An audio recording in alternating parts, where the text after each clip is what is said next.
Senior तज्जिया car रसूल बख्श साहब ने हमें ज्वाइन किया है, उनसे इस हवाले से बात करेंगे। सर बहुत शुक्रिया आपके वक्त का। सर एक अफसोसनाक खबर, इस्माइल हानी की शहादत यकीनन हमास समेत पूरी उम्मत मुसलमान के लिए एक अफसोसनाक गमनाक खबर है।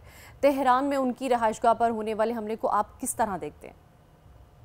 बहुत बड़ा हादसा है एक रहनुमा का, जिन्होंने के आज़ादी का चिराग दुनिया में जला रखा था और हर किस्म की कुर्बानी उनके ख़ानदान ने, उनके हम वतनों ने दी है कि कुर्बानियों में वो अपने अवाम से कहीं पीछे नहीं थे। उनके बच्चे, उनके ख़ानदान के कोई 17 अफराद बिल्कुल शहीद हो चुके हैं और आखिर वो खुद भी शहीद हो गए। तो एक बहुत बड़ी कुर्बानी है, एक हादसा है कि इतना बड़ा खला पैदा हो गया है।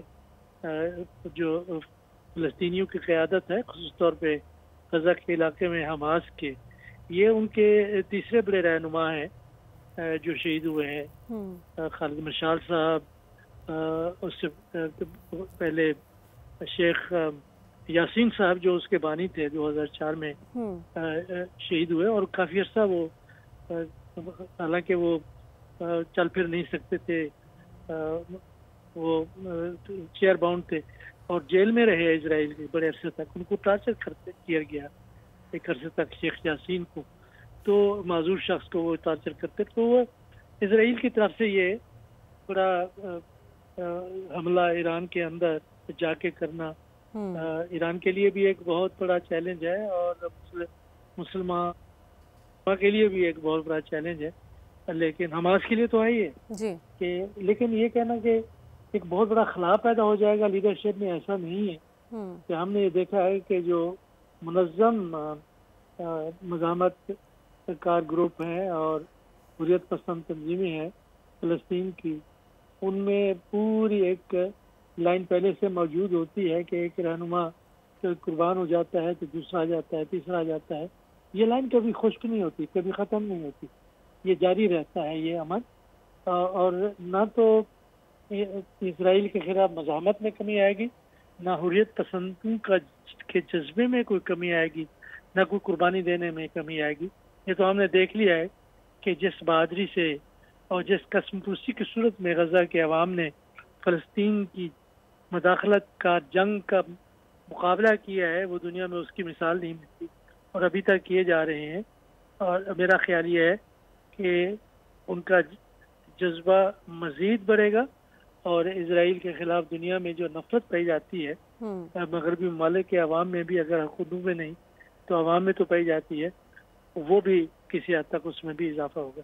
जो यकीनन सर उसमें इजाफा होगा। सर इस्माइल हानी की शहादत पर जो आलमी रहनुमा हैं उनका क्या कोई बड़ा रिएक्शन आ सकता है या आना चाहिए, और इसके अलावा जो मुस्लिम ममालिक हैं, अरब ममालिक हैं, इनका क्या स्टैंड होना चाहिए इस वाक़े को लेकर? स्टैंड तो कोई एक ठोस नौइयत का हो कि जिससे कि इजराइल के मफादात पर कोई ज़िक्र पहुंच सके, कोई नुकसान पहुंच सके, ऐसा मैं होता हुआ बदकिस्मती से नहीं देख रहा। अवाम की सतह पर बहुत जज्बा होगा। पाकिस्तान में तो लोग और तो कुछ नहीं कर सकते, जुलूस निकाल के अपनी सड़कों का और अपनी पुलिस का को खराब करते हैं। वो जरूर करेंगे, हम जुलूस निकाल रहे हैं इजराइल के खिलाफ, लेकिन ये कोई मौसर इक़दामात नहीं है। मौसर इक़दामात ये है कि अपने आप को मजबूत करें, मुस्तहकम करें, खुशहाल करें, सनतों में हर सिक्के से आप आगे जाएं। आप कैसे मुकाबला कर सकते हैं इजराइल का, कैसे मुकाबला कर सकते हैं मगरबी ममालिक का, अगर आप कमज़ोर हैं, आपका इन्हिसार उन पर है। तो यहाँ पे जो हमारे मुआशरे हैं, हमारी हुकूमतें हैं, उनको दोबारा सोचना होगा कि आखिर ये इतने बड़े हादसा रोजाना की बुनियाद पर हमारे खिलाफ क्यों होते रहते हैं। बुनियादी वजह सोचनी होगी। वो कमजोरियां हैं, अंदर की पोलराइजेशन और तकसीम है, एक दूसरे के खिलाफ नफरत है, अदम बर्दाश्त है, इंसाफ, कानून और जो हुकूमत की कारकर्दगी, ये तमाम चीजें अगर मफकूद हों तो फिर कैसे हम मजबूत बन सकते हैं। ये तमाम मुसलमान ममालिक का एक अलमिया है। तो हम तो तवक्को तो ये है कि कोई इत्तेहाद बने, कोई महाज बने, कुछ इजराइल को नुकसान पहुंचाया जाए, लेकिन सिवाय उन बयानात के जो पहले लिख के रखे हुए हैं उनके कि बहुत अफसोस हुआ, बहुत जारियत हुई, बहुत जुल्म हुआ, इस किस्म के बयानात आएंगे, इससे अलावा और क्या हो सकता है। यकीनन सर, सिर्फ बयानात देने से या इस तरह की चीज़ें करने से तो कोई हल नहीं निकल सकता। इसीलिए तो वहाँ से इजराइल की जानिब से ऐसे इक़दाम किए जाते हैं या ऐसे वाक़यात आए रोज़ रूनुमा होते हैं, क्योंकि ये कुछ ठोस इक़दाम या मौसर इक़दाम नहीं कर पाते हैं। तो सर एक अहम नुक्ता ये भी उठता है कि वहाँ की सिक्योरिटी के हवाले से, सिक्योरिटी क्या वहाँ पर इतनी कमज़ोर थी कि वहाँ पर सिर्फ टारगेट किया गया इस्माइल हानिया को और उनके ही एक मुहाफ़िज़ को। तो क्या समझते हैं आप, सिक्योरिटी के हवाले से भी तो सवालात उठते हैं यहाँ पर? बिल्कुल बुनियादी सवालात तो यही उठ रहे हैं कि एक मेहमान को जो उनकी सदारत के ओहदे की हल्फ वफादारी के लिए आए थे और उनका प्रोटोकॉल और उनकी हिफाजत के बिल्कुल सर, सरकारी मेहमान थे ना, तो उनका तो प्रोटोकॉल तो बहुत ज्यादा होना चाहिए था। वो किसी सरबराह मुमलकत से कम नहीं होने चाहिए थे, और हो सकता है कि ऐसे ही हूँ, लेकिन अगर इस किस्म का वाकया उनके शहर तेहरान में हो जाता है और ऐसे मौका पर हो जाता है तो जिम्मेदारी तो सिक्योरिटी के इदारों की बनती है, उनको तो जवाब देना होगा। ये तो ईरान की हुकूमत ही बता सकेगी और किसका मुहासबा हुआ है, किसका नहीं हुआ है। लेकिन एक चीज़ तो सामने है कि कमज़ोरी है, और ज़ाहिर है कि इजराइल के एजेंट वहाँ ईरान के अंदर मौजूद हैं, और वो ये कार्रवाइयाँ पहली दफ़ा उन्होंने ये कार्रवाई नहीं की, पहली दफ़ा भी कई दफ़ा वो कार्रवाइयाँ उनके साइंसदानों के खिलाफ कर चुके हैं, उनकी न्यूक्लियर इंस्टॉलेशन के खिलाफ कर चुके हैं, और वो करते रहते हैं। लेकिन ईरान हर दफ़ा यही कहता है कि आइंदा नहीं होने देंगे, लेकिन ऐसे वाक़यात हो जाते हैं। लेकिन सर एक पॉइंट ये भी तो है कि अगर ईरान की जानिब से, जैसा कि अब ईरान की जानिब से कोई रिस्पॉन्स आता है या हमास की जानिब से कोई एक्शन लिया जाता है, तो इस तरह से जो हालात हैं वो तो मज़ीद ख़राब हो जाएंगे। जी देखते हैं कि हमास तो एक हालत जंग में है, उनसे फिर ये तवक्को रखना कि वो हथियार डाल के और कहेंगे अच्छा आपने इतना बड़े हमारे लीडर को शहीद कर दिया इसलिए हम खामोश हो जाते हैं, ऐसा तो नहीं होगा। एक तरफ से तो कोशिश होगी कि जंग बंदी की तरफ पेशरफ्त हो, दूसरी तरफ से हमास के जो उसका जो अस्करी विंग है वो अपने इक़दामात को ज़्यादा फैलाएगा और इजराइल को निशाने पे रखेगा। ये तो हम हतमी तौर पे कह सकते हैं, लेकिन जहाँ तक ईरान का ताल्लुक है उसके बारे में हम कुछ नहीं कह सकते जब तक वो कुछ करके ना दिखाए कि क्या वो बयानात पर इक्तफा करते हैं या कोई अमली तौर पर कोई ऐसा कदम उठाते हैं कि इजराइल को आइंदा इस किस्म की कार्रवाई उनकी सरजमीन पर करने की जरूरत ना हो। जी बिल्कुल सर, ऐसा ही है। सर इजराइल की जानिब से ये जो सब चीज़ें किए जा रही हैं हमास पर, ईरान की जानिब और शाम की जानिब, लबनान की जानिब, तो इजराइल खुद इस वक्त कितनी बड़ी गलती पर है? ये वो जो चीज़ें कर रहा है वो उसके लिए क्या सही है? देखिए ये जो है ना गलत और सही इसका तयन मफादात से होता है जी, और मफादात ताकत के साथ जुड़े हुए हैं कि इजराइल ने अपनी तमाम तर काविशें पिछले 75-76 साल में अपनी रियासत की तामीर, साइंस, टेक्नोलॉजी, तालीम, यकजहती और तरक्की इन तमाम चीज़ों पर लगाई हैं। तो इसी तरीके से क्या हमारी जो इन्वेस्टमेंट है वो क्या अपनी सोसाइटी पे है, क्या लोगों की इस्तेदाद बढ़ाने में है, क्या सनतों पे है या सनतों को तबाह करने में है? उसी ज़माने में जब इजराइल अपने आप को तामीर कर रहा था तो अर्ली 70s में हम अपनी तमाम सनतों को कौमियार के तबाही उनको तबाह कर रहे थे और कर दिया कि उस वक्त PIA क्या थी और आज क्या है, स्टील मिल क्या थी और आज क्या है, बिजली पैदा करने वाले इदारे वापदा क्या था और आज क्या है। ये सिर्फ पाकिस्तान की मिसाल नहीं है, और भी मिसालें मैं दे सकता हूँ। खलीजी ममालिक और सऊदी अरब ने बहुत तरक्की की है, कतर ने की है, बहरीन ने की है, इन तमाम ने की है, लेकिन उनकी वाबस्तगी है मगरब से, उसके अलावा उनकी अलहदा कोई हैसियत नहीं है।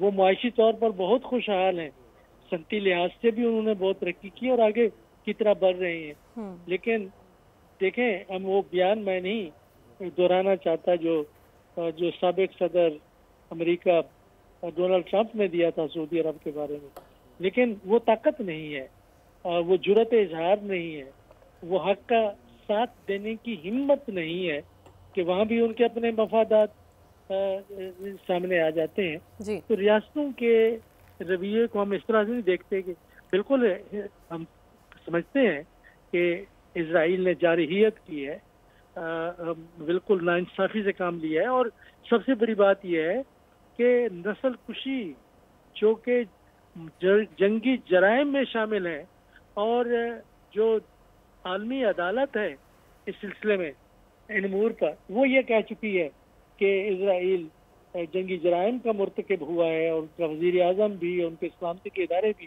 لیکن جو بین الاقوامی ادارے جو ان کا محاسبہ کر سکتے ہیں وہ بھی امریکہ کے ہاتھ میں ہیں۔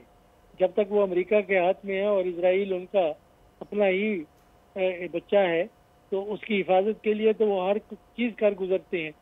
تو یہ ہر لحاظ سے انہوں نے ظلم، زیادتی، جبر، نسل کشی، جرائم سب کچھ ان کے کھاتے میں ہے، لیکن ان کے خلاف صرف وہی ملک کچھ کر سکتے ہیں جو طاقت میں ہے۔ اگر جن ممالک کی مثال آپ نے دی ہے ان کے پاس اگر طاقت نہیں تو رو دھو کے بد دعائیں دے کے بیٹھ جائیں گے، اس کے علاوہ اور کیا کر سکیں۔ تو سر ایسا ہے کیوں ان کی جانب سے، جو دیگر ممالک ہیں ان کی جانب سے کوئی مؤثر اقدامات نہیں کیے جاتے، کوئی ٹھوس رسپانس نہیں دیا جاتا اسرائیل کو، جبکہ اسرائیل اتنا کانفیڈنٹ ہے کہ ارد گرد سب سے حالات اس کے کوئی اچھے نہیں ہیں، سازگار نہیں ہیں، سب کے ساتھ اس طرح سے جنگ والا وہ جنگ کی جا رہی ہے، تو کیا سمجھتے ہیں آپ؟ وہ دیکھیں ایک شعر ہے کہ اس کا ایک مصرع ہے کہ ہر شاخ پہ الو بیٹھا ہے، انجام گلستان کیا ہوگا۔ تو ایک مزاحمت تھی 1960s اور 70s میں اسرائیل کے خلاف، تمام عرب ممالک اکٹھا تھے، اور 73 کی جنگ کے بعد ہم نے دیکھا کہ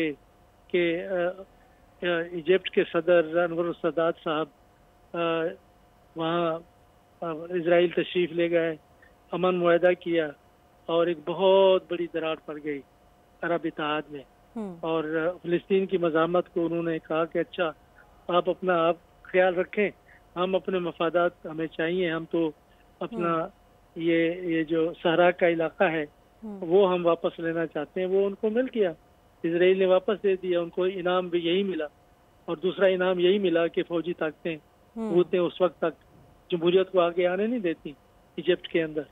تو اب دیکھیں کہ کیا شام جمہوریت، ایک شام کے جو صدر ہیں انہوں نے اپنے عوام کے خلاف جنگ جاری رکھی ہوئی ہے، اور اس جنگ میں اعانت کے لیے ایک اور مسلمان ملک کے لوگ وہاں پہ آئے ہوئے ہیں، بلکہ دیگر ممالک سے، کہ بنیاد کیا ہے؟ فرقہ واریت ہے، اور اس فرقہ واریت کی جنگ میں وہاں پہ روسیوں نے بھی آ کے ان کو تباہ کیا ہے، امریکوں نے بھی آ کے تباہ کیا ہے، اسرائیلی روزانہ وہاں پہ حملے کرتے ہیں، اور ان کی ریاست اپنے عوام کے خلاف۔ تو اگر اس قسم کی تقسیم، اور یہی تقسیم کا نقشہ آپ ہم یمن میں دیکھتے ہیں، لیبیا میں دیکھتے ہیں، عراق میں دیکھتے ہیں، تو اگر یہ ہوگا تو پھر آپ اسرائیل اس قسم کی کارروائیاں کیوں نہیں کرے گا؟ اس وقت جہاں جس ملک کو طاقتور ہونا چاہیے تھا وہ ایران ہے، ایران تنہا ہے مکمل طور پر، عرب ممالک سے تنہا ہے، مغرب سے تنہا ہے، وہ جڑا ہوا نہیں اپنی پالیسیوں کی وجہ سے، اور اندر سے بھی لوگ کوئی اتنا زیادہ حکومت سے خوش نظر نہیں آتے۔ تو بہت بڑے مسائل ہیں ہماری ریاست کے نظام میں، اور جو ریاست اور سماج کا رشتہ ہے مسلمان ممالک میں، ان کو کوئی دیکھنے کے لیے تیار نہیں، ان کے بارے میں کوئی غور کرنے کے لیے اس لیے تیار نہیں کہ جو اس وقت طاقتور حکمران ہیں، میں پاکستان کی بھی اس میں بات کرتا ہوں، وہ سمجھتے ہیں کہ ہم طاقت کے زور پر سب کچھ کر سکتے ہیں، لیکن اس طاقت کے زور سے آپ اپنے معاشرے اور ریاست کو کمزور کرتے ہیں۔ یہی مثال عرب ممالک کی ہے، اور اس کے برعکس جو مثال ہے وہ طاقت کی، وہ اسرائیل کی۔ تو سر آپ کیا سمجھتے ہیں اس معاملے پر ایران کی جانب سے کیا رسپانس آ سکتا ہے، یا پھر ان کے پاس کیا ایسے آپشنز ہیں کہ وہ کوئی ریئیکٹ کر سکتا ہے اس معاملے پر، اور اس کے علاوہ حماس کی جانب سے بھی کوئی رسپانس آ سکتا ہے اس معاملے پر؟ ٹھیک ہے، اسرائیل جہاں تک حماس کا تعلق ہے، پہلے میں اس کی بات کرتا ہوں، تو وہ تو اپنے طور پہ رد عمل دیں گے، اور ان کا رد عمل سوائے جنگ کے اور نہیں ہوگا۔ لیکن جہاں تک ایران کا تعلق ہے کہ کیا ایران مصلحت کشی سے کام لیتا ہے، یا یہ ہے کہ کچھ کرتا ہے، یہ ماضی میں تو انہوں نے کچھ نہیں کیا، آپ دیکھتے ہیں کہ کیا کرتے ہیں۔ میرا خیال یہی ہے کہ وہ اس حالت میں نہیں ہے کہ وہ اپنے آپ کو ایک ایک نئی جنگ میں اس واقعے کے بعد اپنے آپ کو جھونک دیں، ایسا نہیں ہوگا۔ سفارتی سطح پر وہ کیا کرتے ہیں، ہو سکتا ہے کہ کوئی خفیہ کاروائی اسرائیل کے مفادات کے خلاف کہیں پہ کروا دیں، یا اپنے پراکسیز جو ہیں یمن میں، شام میں، عراق میں اور لبنان میں، ان کو متحرک کریں۔ اس کے علاوہ میں اور کچھ زیادہ نہیں دیکھ سکتا کہ ایک جنگ کی کیفیت نہیں ہو سکتی۔ ٹھیک، تو سر یہ اوور آل اس واقعے کے بعد جو خطے پر ہے وہ امپیکٹ کیا ہو سکتے ہیں؟ اس سے جو غیر یقینی صورتحال ہے، عدم استحکام ہے، وہ بڑھے گا۔ تشویش، خدشات اور خطرات، یہ ساری چیزیں اکٹھی ہو جائیں گی تو ظاہر ہے اس میں سارے علاقے کے مفادات کو مجموعی طور پر کافی نقصان پہنچنے کا اندیشہ ہے۔ جی بالکل سر، کافی نقصان پہنچنے کا اندیشہ ہے، یقیناً یہ ایک افسوسناک واقعہ ہے۔ سبسکرائب کریں اور بیل دبائیں تاکہ کوئی خبر رہ نہ جائے۔